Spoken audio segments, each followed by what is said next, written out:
We're talking about safely working from home today here. Danny Palmer, Karen Roby for ZDNet. Danny, we're talking about VPNs, two-factor authentication. I mean, these things are here to stay, as it seems you were going to be home, or at least in a hybrid model for most going forward. Yes, well, we've all become quite used to working from home over the last year, or maybe used is a strong word. We've all started, putting up with working from home, or adapted to this new reality. And the businesses are looking towards the future, to sort of a post-COVID world, if you can call it that. And there are a lot of employees who now want to have more flexibility when it comes to working from home. Maybe they don't want to work from home, 5 days a week, but they want the option of maybe working from home, 2 days a week, 3 days a week, something like that. Which means that organizations are going to have to continue thinking about how to keep people secure when working from home. And we're all aware of the various threats that have been posed over the last year. Things like phishing attacks, which have tried to take advantage of how people are working from home, because fundamentally, we're not quite as secure as we would be if we were working within the walls of an office, behind a corporate firewall. And attackers know that and have been trying to take advantage. But there are some things which organizations and businesses can provide to their employees in order to help keep them, and thus the wider organization, secure. VPN, virtual private network, is possibly the one of these which is probably the most used at the moment. It's fundamentally it's a way of connecting your remote device, wherever it is in the world, to the corporate network. Obviously, this involves a login and a username and that sort of thing. And it basically encrypts network traffic and helps it keep it that little bit more secure. There are things like multi-factor authentication, which also help. That provides an extra layer of defense, because you do your standard login, say, to your VPN, and it provides an alert via an app, usually, to say, is this you, when you're logging in. This is helpful because when employees are remote and are reliant on cloud services, attackers, if they manage to guess or steal a password to your corporate network, can get straight in. But if you have two-factor authentication in place, it's much harder. Microsoft say it stops something like 99.9% of attacks like this, because ultimately, in order to break in, the cyber attacker would kind of need to be looming over your shoulder and pushing that alert to say, yes, this is me. I mean, I guess it's not impossible, but it's an unlikely scenario. Password managers as well are another useful thing, because we're all working remotely. We have lots of different services, both for our work lives and our personal lives.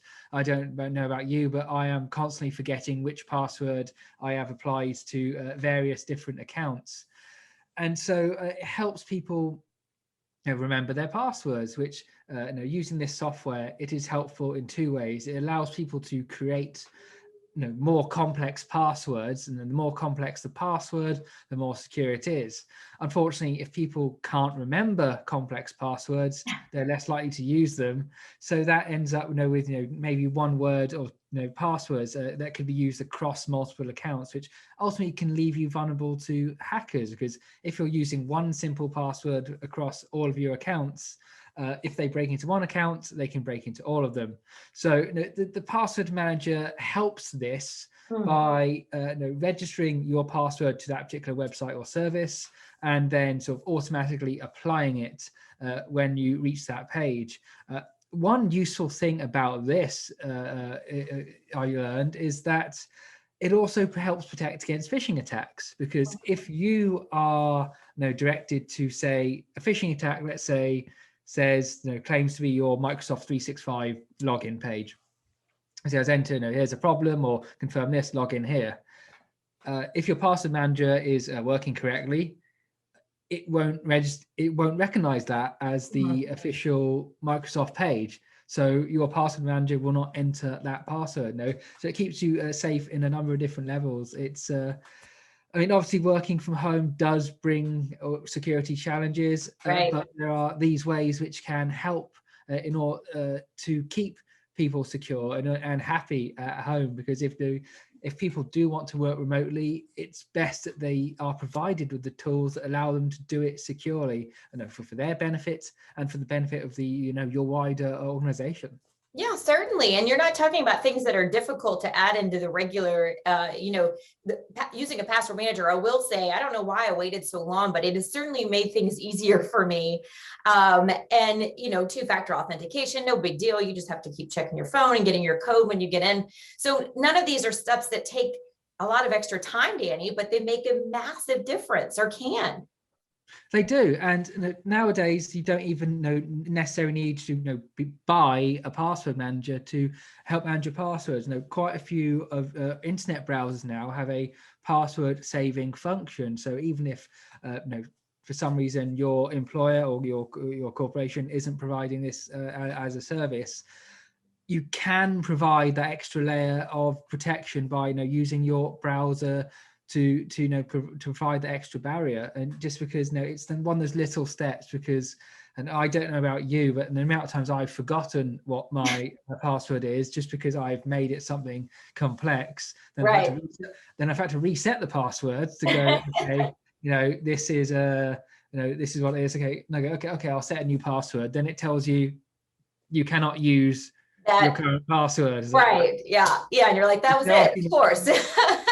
On my part, maybe reusing passwords occasionally is not ideal, but stuff like a password manager can help you avoid that. I mean, obviously there are services where you will have to remember to log in manually on things. For example, your personal streaming services, for example, if you're using that via your TV or a smart device, you're going to have to manually enter the passwords there. But for anything on your browser, a password manager combined with two-factor authentication can keep you secure from a lot of different types of cyber attack, and which is really, really helpful when you're working remotely.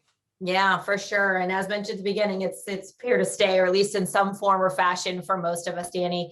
Okay, well, certainly much more on security and working from home. What you need to know can be found on ZDNet, and we hope you will check us out there. Thanks for watching.